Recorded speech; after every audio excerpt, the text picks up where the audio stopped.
Sebenarnya 4C itu adalah huruf awal dari bahasa Inggris yang juga sudah diserap ke bahasa Indonesia.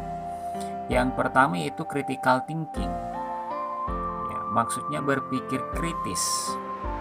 Yang kedua yaitu collaboration, ya, kolaborasi atau kerjasama. Kemudian yang ketiga communication, yaitu komunikasi. Dalam hal ini berbicara ataukah menulis, itu juga termasuk komunikasi. Dan yang keempat yaitu creativity, maksudnya kreatif atau innovation, ya, maksudnya inovasi, menghasilkan sesuatu yang baru.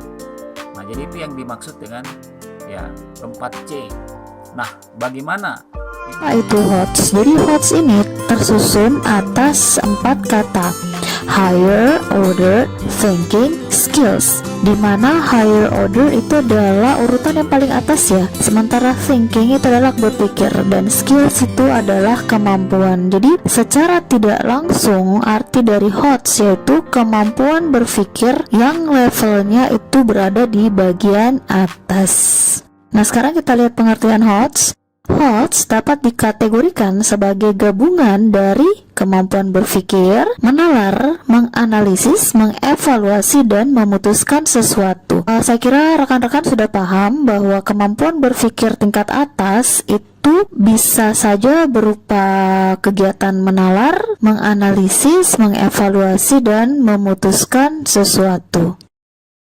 Nah, ini perlu rekan-rekan catat bahwa HOTS itu tidak selalu dapat diartikan sebagai soal yang sulit atau sebagai sesuatu yang sulit, tetapi lebih kepada bagaimana pertanyaannya sehingga memaksa peserta didik untuk mengerahkan kemampuan berpikir secara menyeluruh. Jadi ini mungkin sering kita jumpai ya, bahwa ketika kita ingin membuat suatu kegiatan atau bahkan soal HOTS itu kita selalu mencari yang sulit, yang susah dipecahkan oleh peserta didik. Padahal sebenarnya bukan itu inti dari HOTS, tapi inti dari HOTS yaitu dimana kita bisa menstimulus peserta didik agar bisa berpikir secara menyeluruh ya. Nah, sekarang kita pindah untuk TPEC. TPEC ini terdiri atas 4 kata kunci juga ya, yaitu technological, kemudian pedagogical, lalu content, dan knowledge. Nah, saya kira teman-teman dari kata-kata ini sudah familiar juga ya, kalau technological itu mengarah ke hal-hal yang bersifatnya teknologi ya, atau digital ya, seperti itu.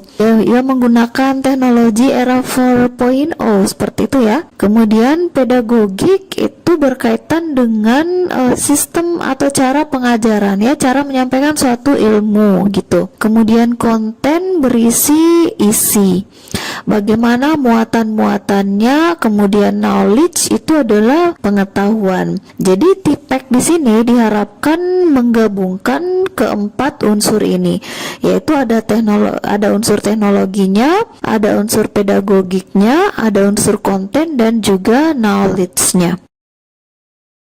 Nah, rekan-rekan, berbicara tentang TPEC itu kita sering diarahkan untuk melihat framework ini ya.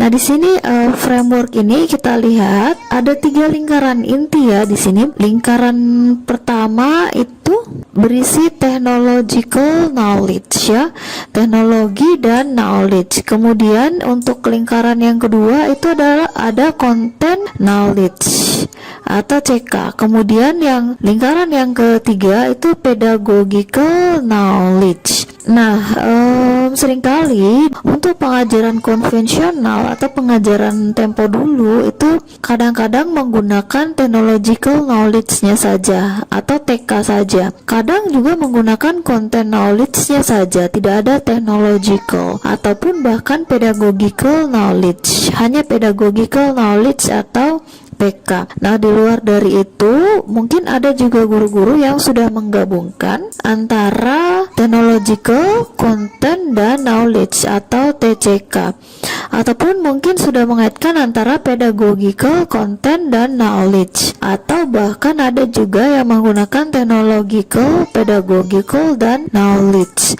Tapi yang diharapkan di TPEC ini yaitu ada di sini. Penggabungan antara technological knowledge, content knowledge, dan pedagogical knowledge. Jadi unsur technological, pedagogical, content knowledge itu dapat di sini ya. Oke, untuk lebih jelasnya kita lihat yang berikutnya.